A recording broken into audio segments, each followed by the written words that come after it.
तर आपण तोपर्यंत जोपर्यंत बाकीचे स्टार्ट करत नाही आहे तोपर्यंत जस्ट मला आवडेल ऐकायला की सगळ्यांना म्हणजे मराठीमध्ये शिकवलेलं चालेल की हिंदी सुद्धा चालणार आहे. तुम्ही मेसेजेस मध्ये सुद्धा टाईप करू शकता. मध्ये चालेल. मॅम मराठी लँग्वेज मध्ये कम्फर्टेबल वाटतं ना तीच लँग्वेज वापरा. येस मॅम, आम्हाला मराठी आणि हिंदी पण समजते ते. ओके चालेल चालेल. मी दोन्ही पद्धतीने सांगण्याचा प्रयत्न करेन. मी मराठीतून सुद्धा सांगेन आणि हिंदी मधून सुद्धा मध्ये मध्ये ट्राय करेन सांगण्यासाठी. ओके, तोपर्यंत आपण एक काम करूया जे पण आता प्रेझेंट आहेत ओके त्यांनी जर तुम्हाला कॅमेरा ऑन करायला जमत असेल तर प्लीज कॅमेरा ऑन करा पहिल्यांदा. सॉरी मैम बट लाइट नहीं है.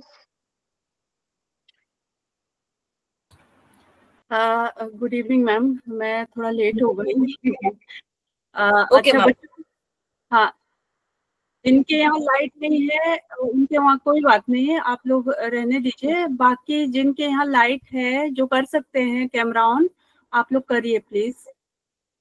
एक बार कैमरा ऑन करिए थोड़ी देर के लिए बस. मैम को आपको देखना है. जो बच्चे कर सकते हैं कैमरा ऑन. मैम मेरे यहाँ नेटवर्क की बड़ी दिक्कत होती है. नहीं कुछ प्रॉब्लम नहीं है, जस्ट इंटरैक्शन करने के लिए तो पता चले कि कैसे मतलब बच्चे कौन से एज ग्रुप से है एंड ऑल, कि हम लोग ज्यादा अच्छे से कनेक्ट कर पाए. मैम 10th के बच्चे. Okay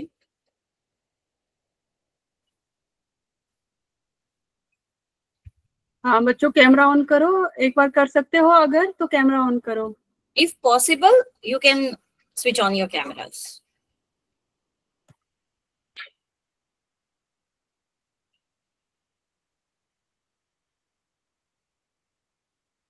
Okay. So till the time other student join, बाकीचे मुलं जॉईन करेपर्यंत तुम्ही चॅट बॉक्स मध्ये तुमचं नाव आणि तुम्ही कुठे शिकता ते मला फक्त पाठवाल का मेसेजेस मध्ये. Okay ma'am. तुमचं स्कूल कुठे आहे ते फक्त एकदा लिहा.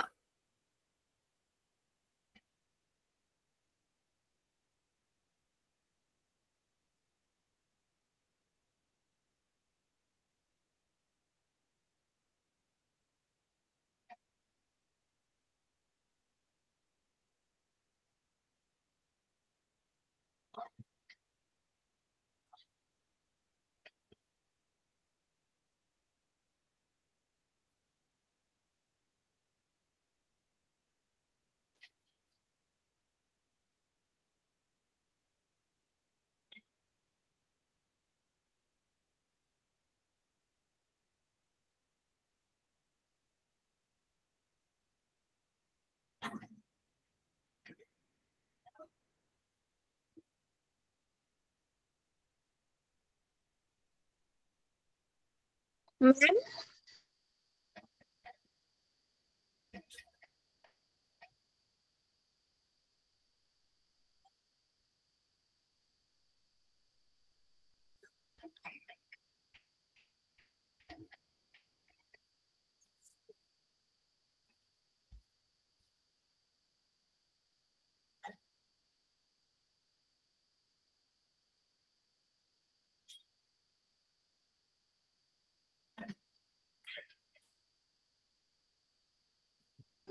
मैम आप आपके बारे में भी बताइए हमें प्लीज. Okay yes ma'am.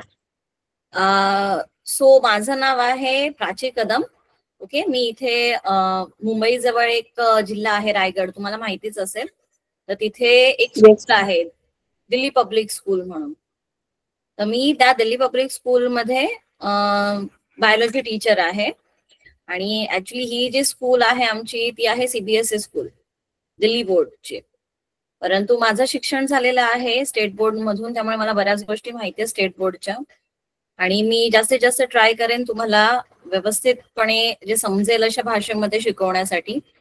पण आपण जेव्हा स्टार्ट करू त्याच्या आधी आपण काही गोष्टी ध्यानात घेऊया, कारण आपण ऑनलाइन शिखतोय, ओके हम लोग ऑनलाइन सीख रहे हैं, तो कुछ चीजें हम लोगों को ध्यान में रखनी है, जैसे कि we can not speak together, okay हम लोग सब साथ में नहीं बात कर सकते. तर त्यामुळे आपण एक रूल सेट करूया की ज्यांना कोणाला काही बोलायचं असेल किंवा काही शंका असेल तर तुम्हाला एक रेज हँडचं ऑप्शन असेल, तुम्हाला माहिती असेल कुठे आहे रेज हँडचं ऑप्शन, तुम्ही हँड रेज करू शकता आणि तुम्हाला काही डाऊट असेल किंवा तुम्ही मेसेज बॉक्स मध्ये टाकू शकता की जेव्हा आपण कुठलंही सेशन घेतो आहे तेव्हा काही डाऊट असेल तुम्हाला तर त्याच्यामध्ये विचारू शकता. आता एखादी गोष्ट मी बोलत आहे आणि कोणतीही गोष्ट तुम्हाला समजली नाही आहे तर त्यावेळेस तुम्ही ते चॅटबॉक्स मध्ये टाका, म्हणजे मला कळेल की मला ती चेंज करून तुम्हाला दुसऱ्या पद्धतीने सांगायची आहे. जसं की मी आता मराठीमध्ये बोलते आहे, मध्येच एखादं वाक्य इंग्लिशमध्ये बोलत असेल किंवा हिंदीमध्ये जेव्हा तुम्हाला असं वाटत असेल मी एक्सप्लेन करावं, मराठी कळत नाही आहे प्रॉपरली किंवा इंग्लिश कळत नाही आहे, ते ना सगळे मराठीमध्ये कम्फर्टेबल आहेत. सगळ्या मराठीमध्ये कम्फर्टेबल आहेत राईट. Yes ma'am. आपण वे ऑफ कम्युनिकेशन मराठी ठेवूया आणि जेव्हा आपण म्हणजे काही सेमी इंग्लिश वाली मुलं सुद्धा आहेत तिथे, ते जेव्हा आपण शिकणार आहोत त्यावेळेस दोन्ही भाषांचा वापर करूया.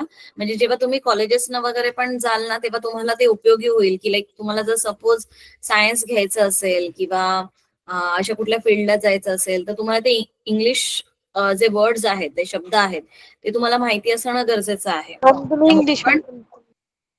त्यामुळे ओके ठीक आहे आपण काही गोष्टी आपण इंग्लिशमध्ये सुद्धा हे करूया.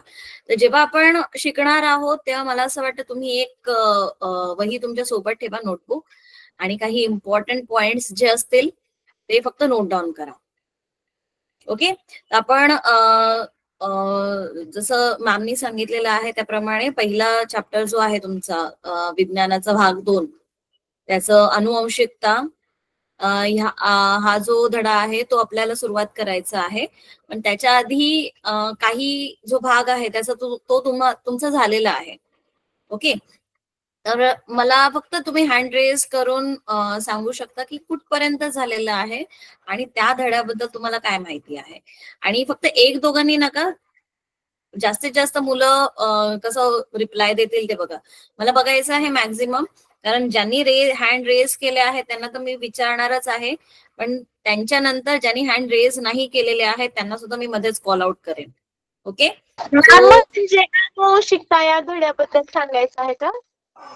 हा तुम्ही आता जो धडा शिकलेला आहात ना की मॅमनी थोडंफार तुमचं घेतलेलं आहे जो याचं जीवशास्त्र जो आहे बायोलॉजी, म्हणजे चालू होता. हा तर तुमचा पहिला जो धडा आहे एक मिनिट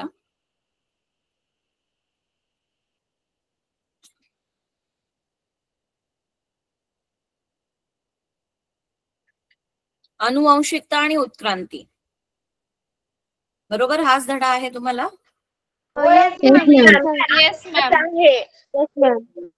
ओके तर अनुवंशिकता आणि उत्क्रांती या धड्यामध्ये तुमचं आतापर्यंत काय झालं आहे आणि त्याच्यानंतर आपण मग परत एकदा जे आपण आज डिस्कस करणार आहोत ते बघूया. तर मी आता ज्यांनी हँड रेज केलेला आहे हात त्यांना विचारूया. श्रावणी. Yes ma'am. मॅम या पाठामध्ये ना अनुवंशिकता म्हणजे माता पित्यांकडून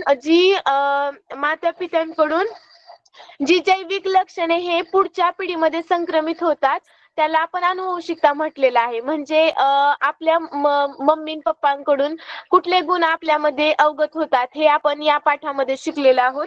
त्याचबरोबर मॅम DNA RNA कसे तयार होतात, त्यांचे घटक कोणते, DNA चा फुल फॉर्म, RNA चा फुल फॉर्म, तसेच प्रतिलेखन म्हणजे काय, स्थानांतरण म्हणजे काय, भाषांतरण म्हणजे काय, हे देखील आपण या पाठामध्ये म्हणजे वाचलेलं आहे आणि समजून घेतलेलं आहे.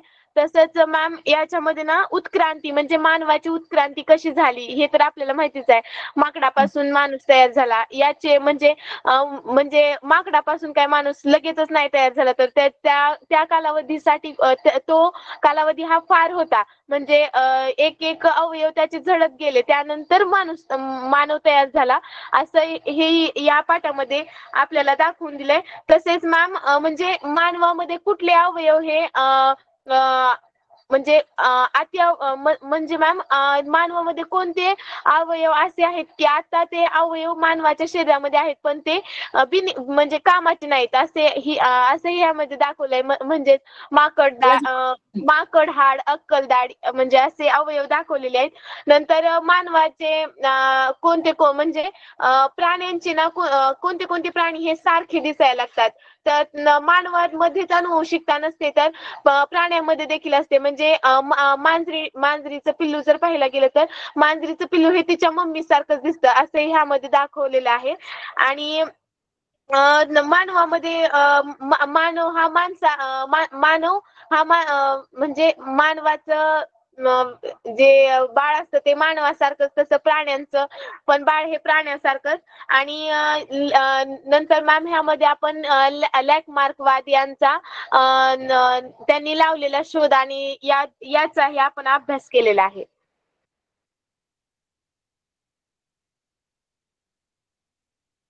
मॅम तुमचा माईक म्यूट आहे. हा.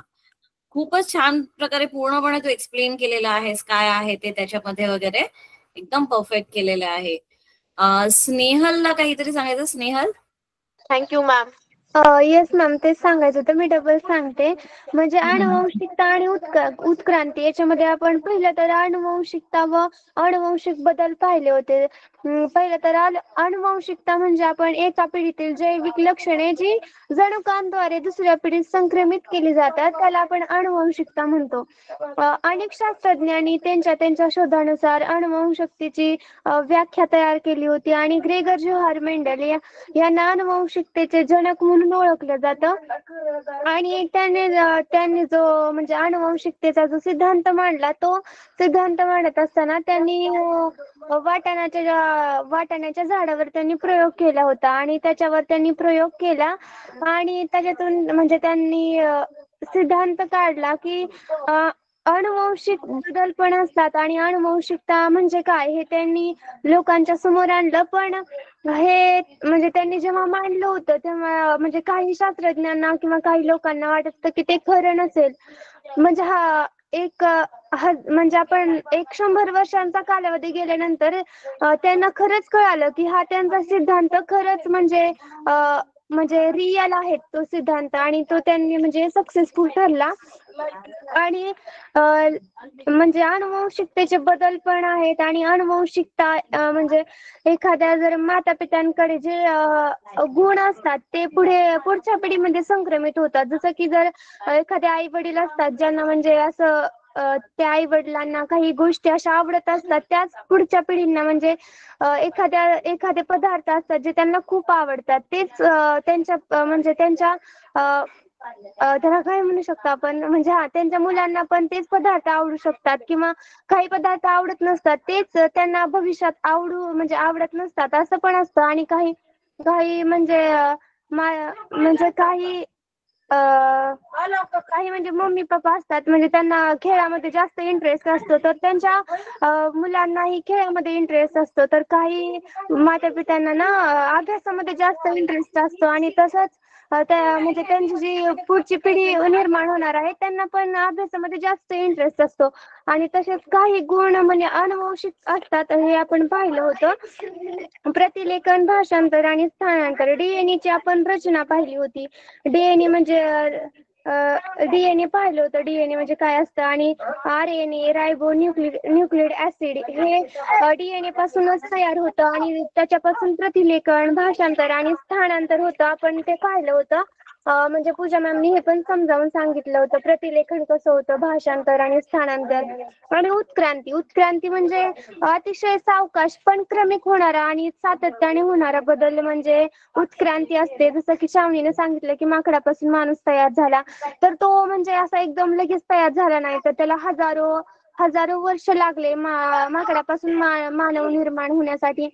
म्हणजे त्यांनी पहिल्यांदा म्हणजे शेपटी त्या माकडाची गळून गेली, नंतर काही अवयव त्यांचे गळून गेले जे म्हणजे ज्याचा उपयोग त्यांनी नाही केला, म्हणजे माकडापासून मानव निर्मित होण्यासाठी जे असे अवयव आहेत त्याचा आपण उपयोग नाही केला, ते निरुपयोगी होत गेले आणि ते गळत पडले. जसं की शेपटी आणि असे पण अवयव आहेत आता सध्याला माणसामध्ये जे निरुपयोगी आहेत, त्याचा आपण वापर करत नाही. आणि ते जसं की माकड हाड आहे आता ते, आणि आपण अपेंडिक्स म्हणतो ते पण आहे. अपेंडिक्स म्हणजे आजकाल अपेंडिक्स पण निरुपयोगी अवयव ठरवला जातो.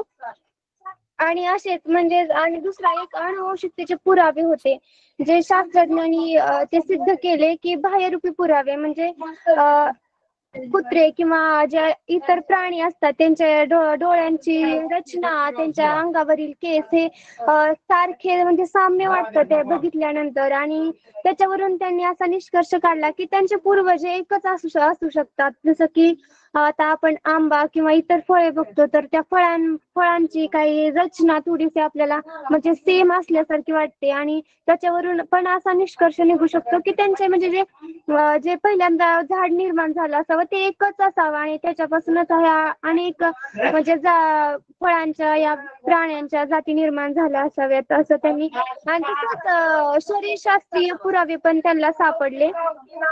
जसं मानवामध्ये जी हाडांची रचना असते, जो बैलाचा पाय आहे त्याची कशी रचना आहे ते जर असं साम्य वाटलं त्यांना, जसं साम्य वाटलं तसं वेगळेपणा पण त्यांना वाटला शास्त्रज्ञांना. आणि आपण आता डायनासोर होता असं म्हणतो, ते कशावरून म्हणतो आपण डायनासोर होता, तर त्यांचे शरीरशास्त्रीय म्हणजे जे अवशेष होते ते आपल्याला सापडले. म्हणजे जमिनीखाली त्यांच्या अवयवांचे ठसे त्यांचा सापळा सापडला, त्याच्यावरून आपण निष्कर्ष काढला की ते पण एका काळी अस्तित्वात होते. ते त्यांच्या अवशेषावरून आपल्याला सापडलं. हा अवशेष हा टॉपिक पण आम्ही शिकलो आणि आमचा लॅमार्क वाद पण म्हणजे झाला होता. आणि भ्रूण विज्ञान विषयक पुरावे म्हणजे एखादं बाळ निर्माण होताना ते कसं निर्माण होतं, म्हणजे आपण म्हणजे पुस्तकामध्ये पण आकृती दिली आहे. तर पहिल्यांदा जेव्हा बाळ निर्माण होतं कोणत्याही प्राण्याचं असो, ते पहिल्या स्टेजमध्ये ते सगळे म्हणजे सारख्याच रचनेचे असतात किंवा सारखेच असतात असं म्हणायला काही हरकत नाही. म्हणजे दुसरी जी स्टेप आहे त्याच्यामध्ये पण म्हणजे काही प्राणी सारखेच आहेत, पण जेव्हा ती थर्ड स्टेप येते की मनुष्य आहे की गाय माणूस असे वेगवेगळे प्राणी असतात, ते थर्ड स्टेप मध्ये म्हणजे वेगवेगळे आहेत असं सिद्ध होतं. एकदम थरली सांगितलेलं आहेस तू, त्यामुळे बाकीच्यांचं सुद्धा रिवाइज झालं होतं जे काही हे म्हणजे तुम्ही शिकलेलं आहात ते. तर तुम्ही याच्यामध्ये अनुवांशिकता आणि उत्क्रांती ह्या दोन गोष्टी बघत आहात. ओके, अनुवांशिकता आणि उत्क्रांतीमध्ये तर याच्या दोन मेन टर्मिनॉलॉजी तुम्हाला दिलेल्या आहेत, ज्या दोन मेन शब्द तुम्हाला इथे सांगितलेले आहेत ते म्हणजे अनुवांशिकता. ओके, तर चॅट बॉक्स मध्ये मला फक्त लिहून द्या की तुम्हाला जर तो वर्ड माहिती असेल तर. अनुवांशिकताला इंग्लिश मध्ये काय म्हणतो?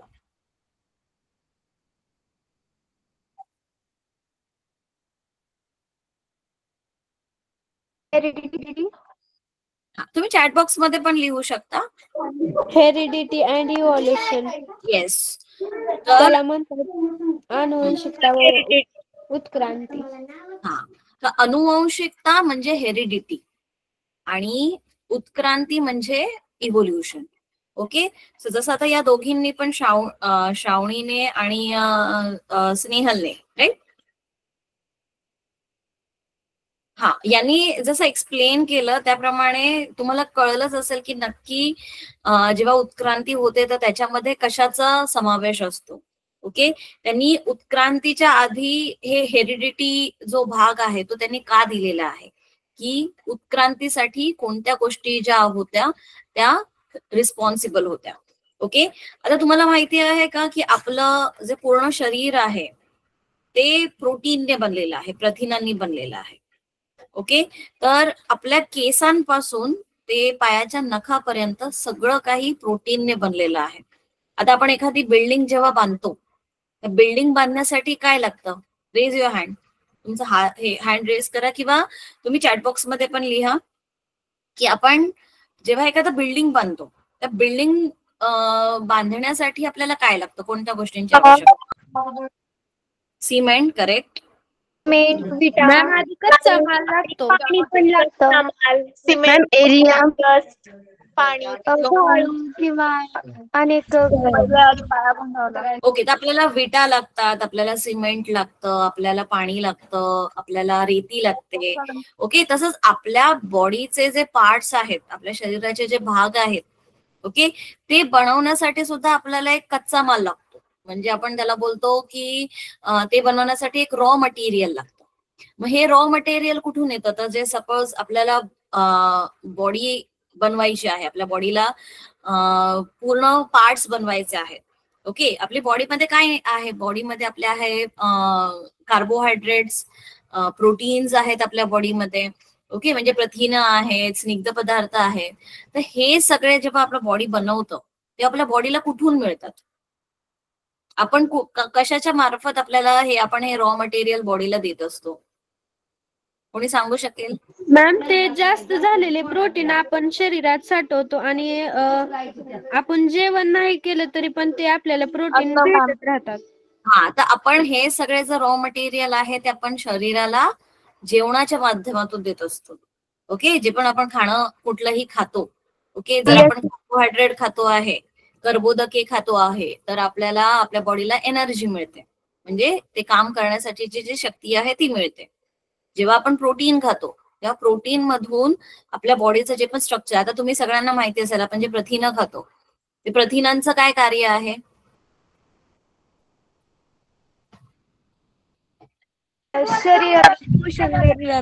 मॅम क्वेश्चन रिपीट करा. आपण जेव्हा जेवण जेवतो त्या जेवणांमध्ये प्रथिनांचा समावेश करतो. ओके, तर ते प्रथिन जे असतात आपल्या बॉडीमध्ये त्याचं काय कार्य असतं? शरीराला ऊर्जा देतो. शरीराला प्रोटीन हार्मोन रूप मध्ये पण काम करतं. ओके, एक काम करूया आपण, एक काम करूया. शरीराची. अच्छा, तुम्ही चॅट बॉक्सचा वापर करू शकता, तुम्ही लिहू शकता काय, म्हणजे एकत्र बोलल्यानंतर आपल्याला कळेल ते. ओके, इथे साक्षीने पण हँड रेज केले. साक्षी,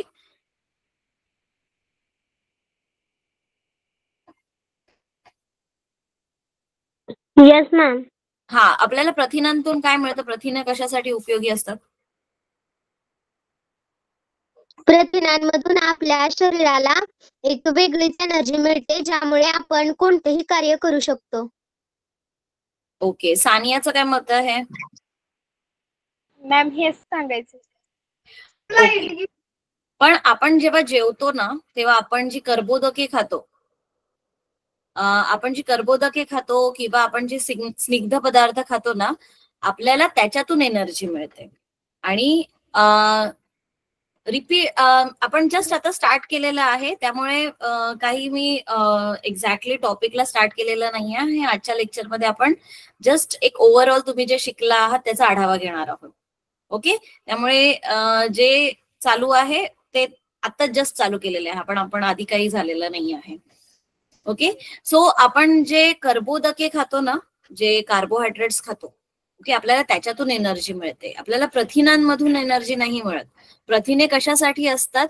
आपलं जे बॉडी पार्ट्स आहेत, आपले मसल जे आहेत ते बनवण्यासाठी, आपले जे छोटे छोटे सेल आहेत, शरीराची वाढ होण्यासाठी असतात प्रथिने. हा, आपल्या शरीराची वाढ होण्यासाठी. परत आपल्याला जर कुठलं जखम झाली असेल, ओके, किंवा आपल्या शरीरातील ज्या पेशी असतात त्या काही कालांतराने मरतात, तुम्हाला माहिती असेल, आणि त्याच्या जागी नवीन पेशी तयार होतात.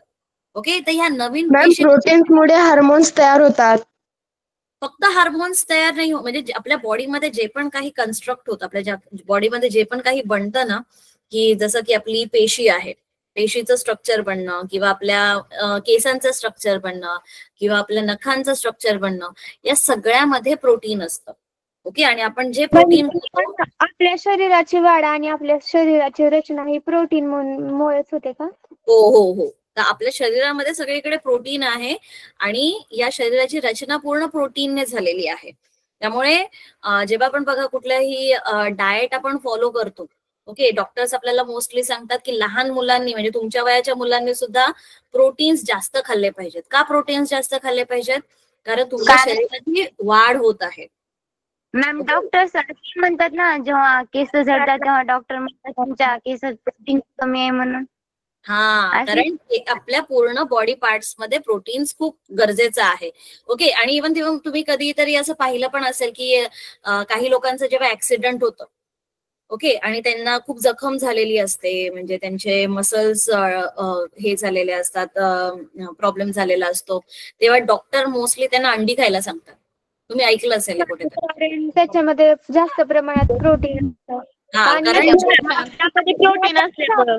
प्रोटीन असतं ते लोकांची जेव्हा हाडांची झीज झालेली असते किंवा अशा प्रकारे काहीतरी झालेलं असतं ना, तेव्हा त्यांना प्रोटीन खायला सांगतात जास्त. प्रोटीन खाल्ल्याने काय होतं की त्यांना ते रॉ मटेरियल, जे आपण बिल्डिंग बांधताना कसं रॉ मटेरियल करतो, तसंच आपण आपल्या बॉडीला ते रॉ मटेरियल देतो, आणि ज्याच्यामुळे आपल्या बॉडीचं जे पण काही नुकसान झालेलं असतं ना, ते रिपेअर होऊन निघतं. त्याच्यासाठी आपण प्रोटीन हे करतो. तर आता तुम्हाला पहिल्या पार्ट मध्ये ना चॅप्टरच्या जे प्रोटीन सिंथेसिस दिलेलं आहे, ओके, मला आहे ना काही वर्ड्स जे आहेत ना ते थोडेसे मराठीमध्ये हे करण्यासाठी प्रॉब्लेम होईल, तर तुम्ही सांगा मला की प्रोटीन सिंथेसिसला काय म्हणतात मराठीमध्ये. काय मॅम? प्रथिने. प्रथिने म्हणतात. प्रोटीनला प्रथिने म्हणतात. पुस्तक पण असतं, मराठीचं पुस्तक तुम्ही ओपन करा. हा, पुस्तक ओपन केलेलं आहे मी इथे. तर याच्यामध्ये आपण प्रोटीन जेव्हा बनवतो, प्रोटीन तयार करण्याची जी प्रोसेस असते, ओके, ती प्रोटीन कसे बनतात माहितीये तुम्हाला?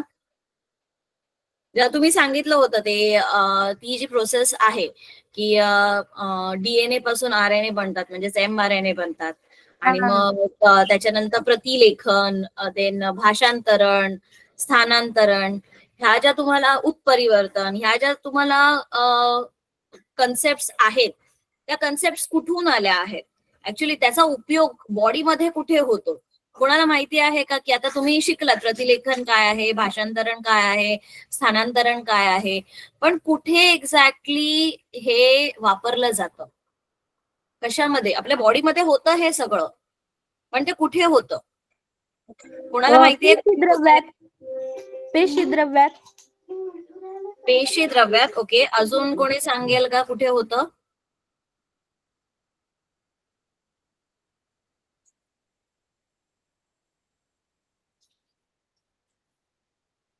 भाग्यश्री, अभिषेक, पायल, तुम्ही हँड रेज केलेला आहे, कोणीही सांगू शकतं. किंवा तुम्हाला जर वाटत असेल की थोडं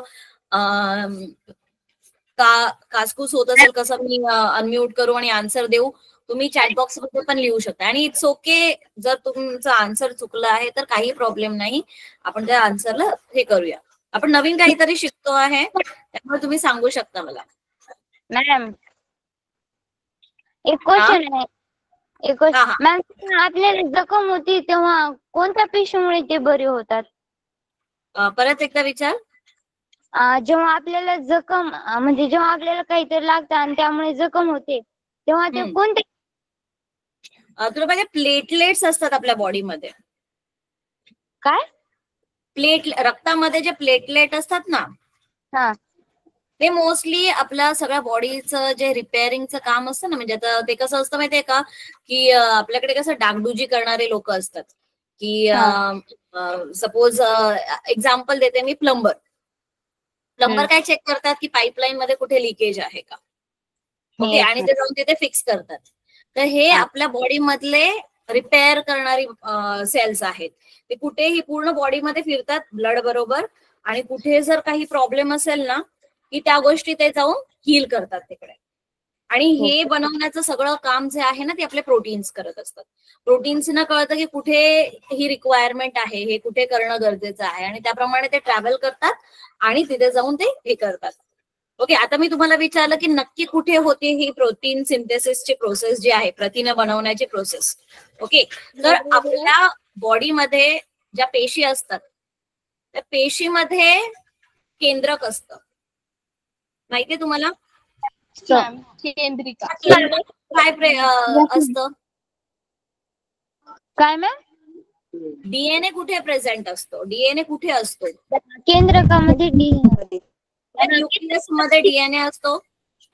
मॅम. पटकन मला चॅटबॉक्स मध्ये तुम्ही लिहा की डीएनए चा फुल फॉर्म काय आहे.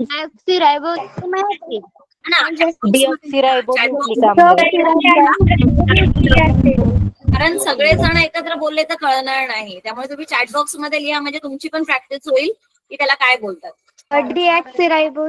डिऑक्सिरायबोन्यूक्लिक आम्ल. ओके, आणि त्या स्पेलिंग प्रॉपर बघा आणि त्याची प्रॅक्टिस पण करा आणि लिहा त्याच्यामध्ये. मला बघायचंय कोणाची स्पेलिंग करेक्ट येते. त्याची स्पेलिंग करेक्ट येईल त्याच्यासाठी मी स्माइली ऑन करणार आहे. चॅटबॉक्स मध्ये तुम्ही टाईप करा, ज्याची पण स्पेलिंग मला दिसेल ना करेक्ट आहे, मी नाव घेणार आणि इथे स्माइली देणार त्यांना.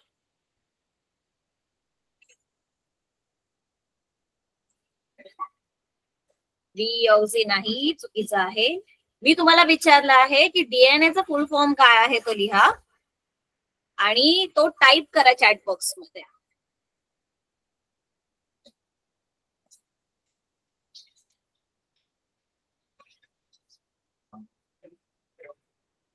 ओके, स्नेहल गायकवाडने बरोबर लिहिलेलं आहे, तर तिला आपण स्माइली देऊया.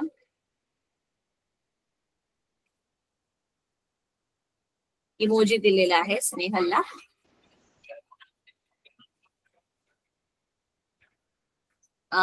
नाही,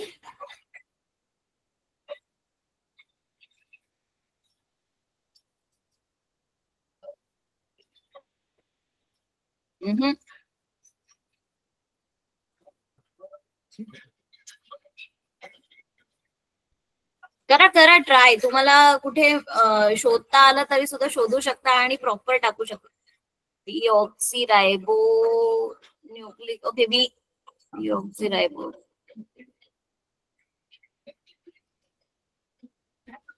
आता कॉपी पेस्ट नका करू हा.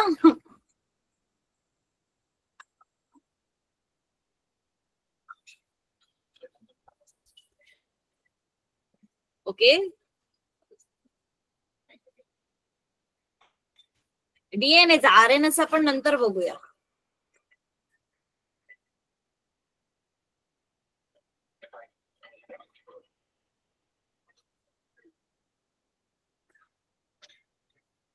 ओके, सो ज्यांनी पण आता एक मिनिट हा,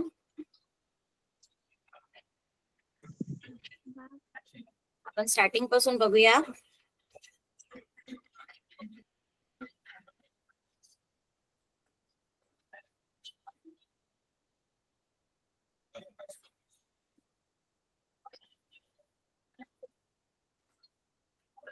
स्नेहलला आपण दिलेला आहे, त्याच्यानंतर विवेक, देन संजीत,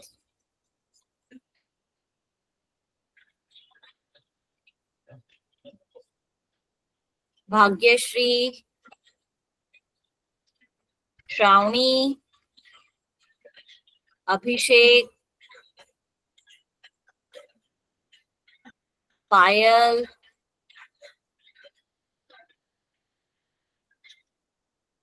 नबिष्टा,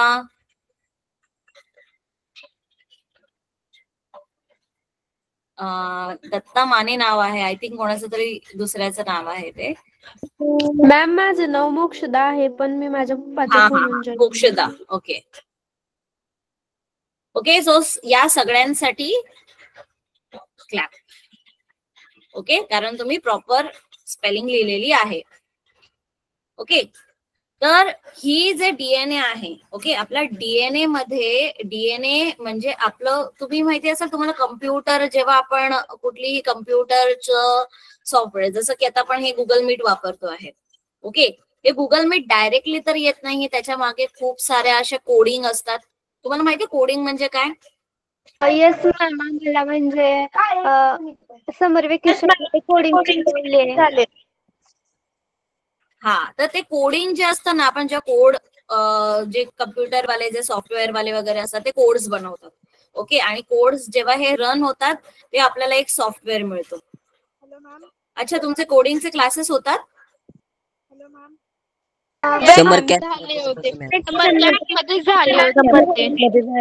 ओके, आणि कोडिंग मध्ये कोणती लँग्वेज शिकता तुम्ही? हिंदी मध्ये कोडिंग चालते. मॅम आम्हाला फक्त गेम गेम बनवायचा शिकवित होते. पण ते कशामध्ये Yes, ma'am. करता मग तुम्ही? गेम कोडिंग होती ते. हिंदी आणि इंग्रजी स्क्रॅच मध्ये करता का तुम्ही? Yes ma'am. Yes, scratch. हा. तर त्याच्यामध्ये कसं तुम्ही कोड्स बनवता आणि मग ते कोड त्याच्यामध्ये कसं तुम्ही कोड्स बनवता आणि मग कोड रन झाल्यानंतर ते पर्टिक्युलर कॅरेक्टर आहे ते मूव्ह होतात. मॅम हो. Yes, ma'am. तसंच आपल्या बॉडीमध्ये सुद्धा सेम होतं. एक मिनिट हा. आमच्या इथे खूप पाऊस आहे. ओके, सो त्याप्रमाणेच आपल्या बॉडीमध्ये सुद्धा आहे ना एक प्रकारचे कोड्स असतात. या डीएनए मध्ये हे सगळे कोड्स असतात. ओके, आणि डीएनए जेव्हा वेगळं होतं, ओके, तुम्हाला सगळ्यांना डीएनएचं स्ट्रक्चर माहितीये? कोणी असं आहे का ज्याला डीएनएचं स्ट्रक्चर नाही माहिती? जर तुम्ही विचारलं मला तर मी सांगेन डीएनएचं स्ट्रक्चर कसं असतं. आपण एक व्हिडिओ बघूया त्याच्यातून आपल्याला कळेल डीएनएचं स्ट्रक्चर काय असतं. Okay, ma'am. Yes, ma'am. Yes, ma'am. बघायचंय तुम्हाला डीएनएचं स्ट्रक्चर? हो जर मॅम. तो इंग्लिश मध्ये असेल ना तर एकदा फक्त बघा तुम्ही आणि मग त्याच्यानंतर मग मी तुम्हाला मराठीमध्ये पण एक्सप्लेन करेन. मॅम आम्हाला माहिती आहे तरी पण बघायचं. हा चालेल, पण तुम्ही बघा आणि मग त्याच्यानंतर एक आपण हे पण करूया. मी तुम्हाला एक्सप्लेन करेन. Okay, ma'am. Ma'am. Yes, ma'am. Ma'am मी बोलू? मॅम डिव्हिजन कोणतरी बोलतंय काहीतरी.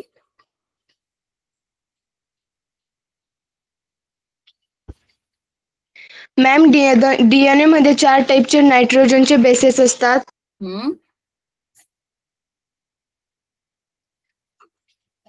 ओके, आपण ना आधी एक व्हिडिओ बघूया आणि मग त्याच्यानंतर डिस्कस करूया की काय आहे त्याच्यामध्ये ते. Okay Okay, ma'am. Ma'am. मध्ये लिहिलंय.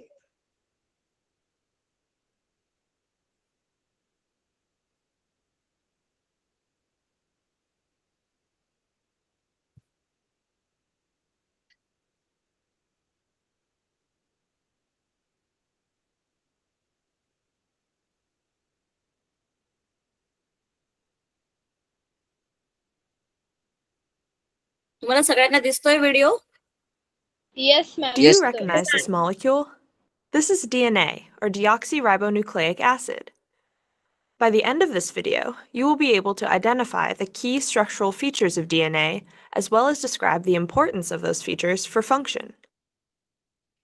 During this video, we will look at different representations of the DNA molecule to better view certain details, but all views represent this same structure. Inside the cell, you will most commonly find double-stranded DNA, in which 2 strands intertwine to form a double helix. The most common form of the DNA double helix, which is what we will discuss here, is also called B-form DNA. Now, let's move to a more simplified representation of DNA to discuss the details. We can unwind the double helix like this, so that we can see the chemical structure inside. Each strand is a polynucleotide, meaning the strand is made up of many individual units called nucleotides. A nucleotide has 3 components: the 5-carbon sugar, a phosphate group, and one of 4 possible nitrogenous bases: adenine, guanine, thymine, and cytosine. The nitrogenous base is always attached at the 1' carbon of the sugar. If we count from there, we can see that there is a phosphate between the 5' carbon of one sugar and the 3' carbon of the neighboring sugar. The sugar is called deoxyribose because it is missing a hydroxyl group at the 2' carbon, which is present in ribose. Because of this, nucleotides in DNA, deoxyribonucleic acid, are called deoxynucleotides. Nucleotides attach to each other in the DNA strand by phosphodiester bonds. The phosphate group of one nucleotide binds to the 3' oxygen of the neighboring nucleotide. Thus, we can see that the sugars and phosphate groups make up the DNA backbone. The carbon numbering is key to describing the directionality of the DNA strand, 5' to 3'. Looking within the sugars, there is an intrinsic orientation difference between the two strands. On the top strand, you can see that the 5' carbon of each sugar is on the left, and the 3' carbon is on the right. The opposite is true for the bottom strand. Reading left to right, that makes the top strand orientation 5' to 3', and the bottom strand orientation 3' to 5'. These strands are also sometimes called Watson and Crick. Keep in mind that this double-stranded DNA is still a double helix, and we have simplified the representation by flattening and unwinding the helix here to better see the atomic structure. Although the nucleotides come together through covalent bonds in the backbone, the two DNA strands interact through non-covalent hydrogen bonds between the bases. Each base forms multiple hydrogen bonds with its complementary base on the opposite strand. Bound together by hydrogen bonds, each unit is called a base pair. The hydrogen bonding contributes to the specificity of base pairing. Thymine preferentially pairs with adenine through 2 hydrogen bonds, and cytosine preferentially pairs with guanine through 3 hydrogen bonds. Thymine and cytosine are called pyrimidines, characterized by their single ring structure, and adenine and guanine are called purines, which have double rings. The geometry of the AT or TA and GC or CG base pairs is the same, allowing for symmetry and base stacking in the helix. This mostly has to do with the distance between the backbones and the angles to which the base is attached to the backbone. Other base pairs, like GT for example, do not have the same geometry, cannot form strong hydrogen bonds, and disturb the helix. The double helix structure of DNA is highly regular. Each turn of the helix measures approximately 10 base pairs. In addition to the hydrogen bonding between the bases, the stacking of the bases also stabilizes the double helix structure. These pi-pi interactions form when the aromatic rings of the bases stack next to each other and share electron probabilities. The regularity of the helical structure forms 2 repeating and alternating spaces called the major and minor grooves. These grooves act as base pair recognition and binding sites for proteins. The major groove contains base pair specific information, while the minor groove is largely base pair nonspecific. This is because of the patterns of hydrogen bond acceptors and donors that proteins can interact with in the grooves. In this way, the DNA can be acted upon in either a sequence-specific or non-sequence-specific manner, allowing proteins to position themselves correctly in the genome to carry out their designated tasks. This is the DNA double helix, and you've now learned the structural features that influence its function. We hope you've enjoyed exploring this amazing molecule with us.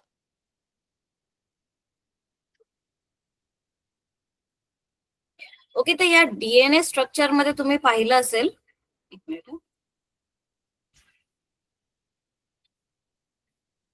Okay, या DNA structure मध्ये तुम्ही पाहिलं असेल की डीएनएचं structure काय आहे. Okay, जेव्हा आपण एखादी भिंत बांधतो, ओके, त्या भिंतीमध्ये छोट्या छोट्या विटा लागतात, बरोबर? Yes ma'am. छोट्या छोट्या ज्या विटा लागतात, ओके, तर आपल्याला हो, एक मॅम. प्रोटीनचं स्ट्रक्चर जेव्हा बनवायचं असेल, सपोज एक स्किनचं स्ट्रक्चर आपल्याला बनवायचं आहे, ओके, तर हे प्रोटीनने वेगळ्या प्रोटीन्सने बनलेलं आहे. ओके, आणि हे प्रोटीन बनण्यासाठी सुद्धा छोटे छोटे ब्लॉक्स लागतात त्याच्यासाठी, म्हणजे छोट्या छोट्या विटा लागतात त्याच्यासाठी. तर हे जे विटा आहेत त्या काय आहेत प्रोटीनच्या माहितीये? Amino acid. तुम्ही ऐकलं असेल अमायनो ऍसिड बद्दल. अमायनो ऍसिड माहितीये कोणाला? ओके, तर आपल्याकडे ना अशा 20 प्रकारचे नॉर्मल अमायनो ऍसिड्स आहेत आणि त्याचे वेगळे वेगळे कॉम्बिनेशन्स होऊन आपल्या बॉडीमध्ये वेगळे वेगळे प्रोटीन बनतात. तर आपल्या केसामध्ये जे प्रोटीन आहे ते नखांमधल्या प्रोटीन सारखं सेम नसतं. ओके, तर त्यांचे वेगळे वेगळे कॉम्बिनेशन्स बनतात आणि हे प्रोटीन्स बनत असतात. तर डीएनए मध्ये जे तुम्ही प्युरिन्स आणि पायरिमिडिन्स बघितलेले आहेत, ते नायट्रोजनस बेसिस जे तुम्ही बघितलेले आहेत, ओके, ते ऍक्च्युली ते पर्टिक्युलर अमायनो ऍसिड्स बनवतात. जेव्हा हे double helix strand single helix मध्ये बनतं त्याला बोलतात मेसेंजर RNA. ओके, मेसेंजर म्हणजे काय, त्याच्यामध्ये मेसेजेस असतात. तुम्ही बघितलं असेल की 3 न्यूक्लिओटाइडचा 3 कोड्सचा एक कोडॉन बनतो. ओके, आणि जेव्हा सपोज एक एक्झाम्पल देते, AUG जेव्हा असतं, AUG तुम्हाला माहिती आहे, जेव्हा AUG हा कोड रन होतो, जसं कम्प्युटरमध्ये कोड रन होतात, जेव्हा AUG हे रीड केलं जातं तेव्हा कोणतं अमायनो ऍसिड बनतं माहितीये तुम्हाला? No ma'am.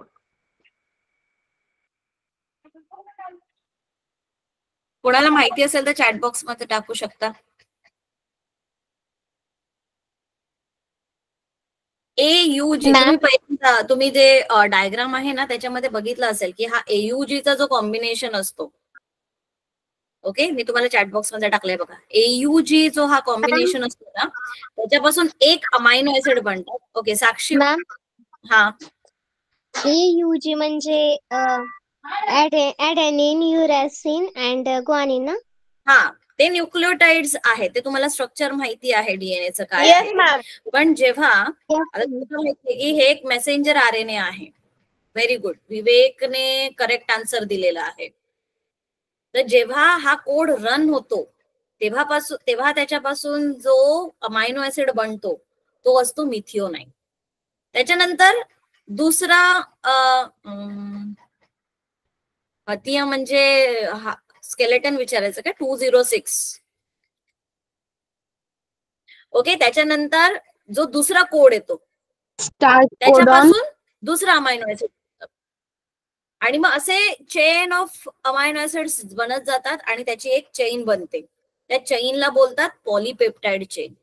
ओके, तुमच्या सब्जेक्ट मध्ये पण असेल, याच्यामध्ये पॉलीपेप्टाइड चेनला काय म्हणतात मराठीमध्ये, कोणी सांगेल का मला? पेप्टाइड बंध. हा, पेप्टाइड बंध. ओके, तर याच्यामध्ये तुम्ही डायग्राम पण जी तुम्हाला दिलेली आहे ना त्याच्यामध्ये बघू शकता. हे बघा, tRNA जे आहे ना ते हे करतं. याच्यामध्ये तुम्ही चेक करू शकता, जेव्हा हे AU याच्यामध्ये mRNA मध्ये जे काही कोडॉन्स आहेत 3 कोडॉन्सचं कॉम्बिनेशन आहे. ओके, तुम्हाला इथे दिलेलं आहे प्रारंभिक कोडॉन. तर नेहमी जेव्हा पण असतं त्या प्रारंभिक कोडॉन पासून कोड रीड करायला सुरुवात करतं. ओके, आणि त्याचं अँटीकोडॉन्स इथे सिक्रेट केले जातात आणि मग त्याच्यानंतर जे हे बनतं, प्रोटीन्स बनतात, त्याच्यापासून आपल्या बॉडीमधले जे प्रथिने आहेत ती सगळी बनली जातात. ओके, तर हे सगळं तुम्हाला आपण पुढच्या लेक्चरमध्ये तर शिकणारच आहोत. तुमचं 8:20 पर्यंतच लेक्चर असतं ना, आपण फक्त 2 मिनिटं एक्स्ट्रा घेऊया आणि मग त्याच्यानंतर 2 मिनिटं okay ma'am, no problem. Okay, 2 मिनिटं एक्स्ट्रा घेऊया आणि मग त्याच्यानंतर थांबूया इथे. ओके, तर तुमच्यापैकी सगळ्यांनाच सायन्स आवडत असेल. Yes ma'am. हा, आपण लहानपणापासून बऱ्याच गोष्टी सायन्सच्या शिकत आलेलो आहे. ओके, तर मला तुम्हाला काही क्वेश्चन्स विचारायचे आहेत. जाता जाता आपण एक शॉर्ट क्विज घेऊया, म्हणजे तुम्ही पण एकदम फ्रेश माइंडने जाल आणि तुमचं पण डोकं चार्ज राहील, नंतर पण परत एकदम व्यवस्थित स्टडी कराल. मला आपण एक छोटासा क्विज घेऊया. मला सगळ्यांचे आन्सर चॅट बॉक्स मध्ये पाहिजे. ओके, तुम्ही मराठीत टाईप करा, तुम्ही इंग्लिशमध्ये टाईप करा, काही प्रॉब्लेम नाही. ओके, तर पहिला प्रश्न मी तुम्हाला देते. जेव्हा आपल्याला उच्च रक्तदाब होतो, ओके, कोणाला माहितीये त्याला काय म्हणतात उच्च रक्तदाबाला? Blood pressure. त्या सिच्युएशनला काय म्हणतात माहिती आपल्याला बॉडीमध्ये जेव्हा उच्च रक्तदाब होतो त्या डिसीजला काहीतरी म्हणतात, त्या रोगाला काहीतरी म्हणतात. मी तुम्हाला ऑप्शन BP म्हणतात का? मी तुम्हाला ऑप्शन देते. उच्च रक्तदाब जेव्हा आपल्याला होतं ना त्या स्थितीला काहीतरी म्हणतात. पहिलं आहे हायपरटेन्शन, दुसरं आहे हायपरटेन्शन म्हणतात. Okay, yes ma'am, hypertension. Hypertension. Okay, दुसरं माझा क्वेश्चन आहे, वनस्पतींमध्ये जेव्हा जास्त पाणी होतं ना तेव्हा ते पाणी बाहेर काढण्याची प्रक्रिया कोणती आहे? शोषण, बाष्पोत्सर्जन, उत्सर्जन की प्रकाश संश्लेषण? उत्सर्जन. बाष्पोत्सर्जन.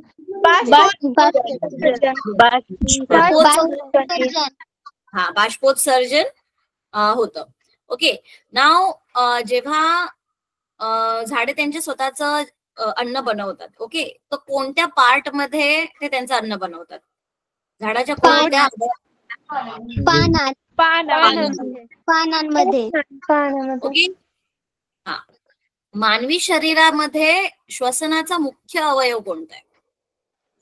फुफ्फुस. हा, फुफ्फुस करेक्ट आहे. एक मिनिट. त्याच्यानंतर कोणता रोग जो आहे ना तो आपल्या श्वसनाशी निगडीत आहे? ओके. अतिसार, टीबी, न्यूमोनिया की बी आणि सी दोन्ही पण? बीपी. न्यूमोनिया आणि टीबी. हा, टीबी आणि न्यूमोनिया हे आपल्या श्वसन रोगाशी संबंधित आहे. ओके. ना वनस्पतीमध्ये हवेची देवाणघेवाण कशातून होते? म्हणजे वनस्पतींना तुम्हाला माहिती हवा लागते प्रकाश संश्लेषण करण्यासाठी, तर ती देवाणघेवाण कशातून होते? कोणत्या ऑर्गन मधून होते? ऑक्सिजन. हा, ते ऑक्सिजन, कार्बन डायऑक्साईड कशातून ये जा होते त्यांची? खाली जे छिद्र असतात त्यातून. स्टोमॅटा. हा, त्या छिद्रांना स्टोमॅटा म्हणतात. Yes ma'am. ओके. आता अन्नाचं पचन होतं त्या क्रियेला काय म्हणतात? संस्था.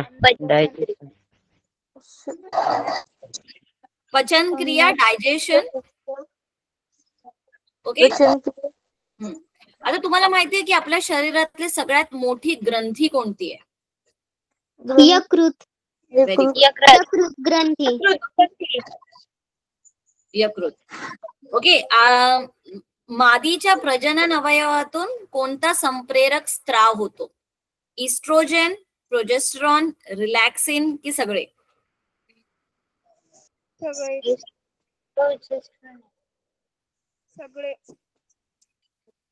सगळेच. ओके.